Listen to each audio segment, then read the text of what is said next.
It is that time, and it is EconoChat Let's Talk Business with Mr. Daniel Steinman and myself, Elsie Tivinyani, as your hostess.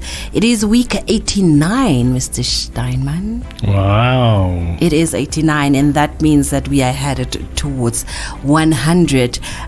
Did you perhaps think that we would get this far? No, not in my wildest dreams. Yeah. But I want to respond like a typical Ireru response. Moenie so sê nie. There you have it, Moenie so sê nie. But of course, a warm welcome to our listeners and a special warm welcome to Mr. Daniel Steinman. Today we are talking budget. Budget. Yeah. Budget. What is budget? Budget. That is a question that we need to ask before we get into it. What is budget? Or budgeting? It is that thing that determines all of our lives every day. And we fast approaching the tabling of the national budget. Yeah. It will be the end of February. And then you know how the process goes. A lot of people has the opportunity after the official tabling to respond to the contents, or to the budget itself. Now, as you and I know from experience, a lot of people who respond talk nonsense.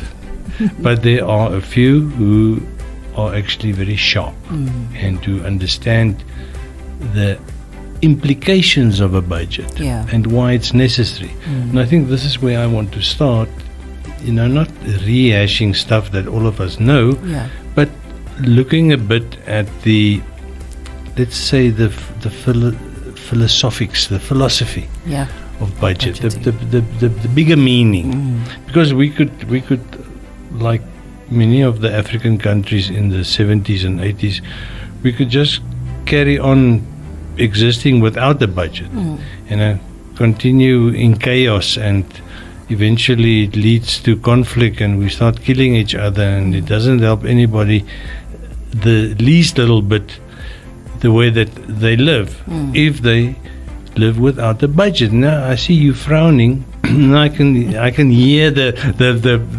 listeners also frowning. The budget is like the constitution of the economy. Good budget, good economy. Good constitution, good country, good government. You see that relationship. And that's why it's so important, and that's why it has really taken us since 2013. So it's taken us the better part of 10 years, slightly more than 10 years, to get the budget on the Article 4 standard of the IMF. And I've spoken about this in the past. You will remember that until 2013, we followed certain IMF budget conventions, but they were mostly superficial.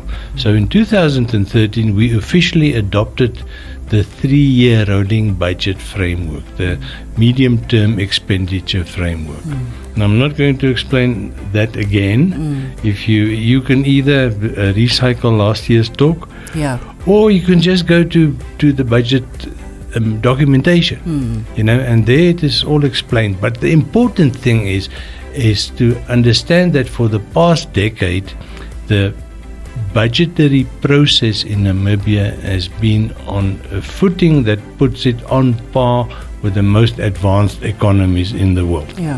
We budget the same way the Americans do. We just don't give out money the same way they do. But the mechanics of the process is the same. And what it means and why it is so important but also beneficial to us is because there's a very high level of convergence. And by that I mean that we are following, if you look at the Article 4 conventions, and Article 4 is the International Monetary Fund's manifesto, according to which it assesses the level of development of developing economies. And we are one of those developing economies. So if your budget is in line with the way that they come and they put you through a test once a year, then it makes it so much easier. Yeah. Because then we are comparing apples with apples. You know. And now you may ask me, where are you going with this? Because it's all, like I said, it's a little bit philosophical. But let's use another fancy term, raison d'être. The reason for the existence of the budget is in the fact that it is the primary regulator of the way that the government allocates its resources. Is that too much of a mouthful? No, very Does clear. it make sense? Very clear. Yeah. So if it is good, the allocation of resources is good. Meaning we are going somewhere. We're not just eating up the money or stealing it. Yeah. We're using it to grow the economy, and by growing the economy, there are two aspects. The one is we're building stuff, we're growing the infrastructure. The other one is very important, and people tend to forget it. We are growing people, capacity. It is useless that you've got all the most advanced equipment and technology in the world and fancy infrastructure, but you don't have the folks who can understand it and run it and operate it. Yes. So those two are equally important, you know. So when people come to me highly critical of the very large personnel expenditure in the budget, I say, yes, it is too big. I'll give you that, but it is not wasted. Whether the personnel expenditure is slightly bigger or slightly smaller, it's very important it has to be there. Because it's only after a while. You take people coming from university, you know, only they think they're clever. We know they know nothing.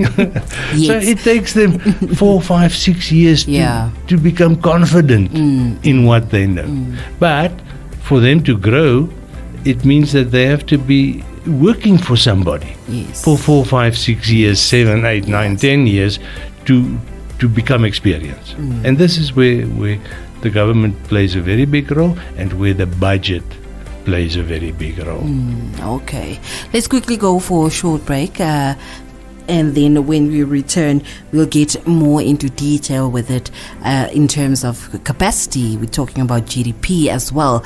So let's quickly go for that short break.